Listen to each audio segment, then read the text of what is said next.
To connect your wallet on CloudSpareDraw, start by opening the mini app for your card and clicking the Draw button at the bottom.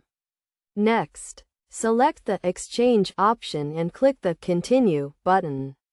This will prompt a list of available wallet options where you can withdraw your cards, such as BitCat, Gate, or Baby. Choose your preferred wallet, for example, Baby, and then click Send.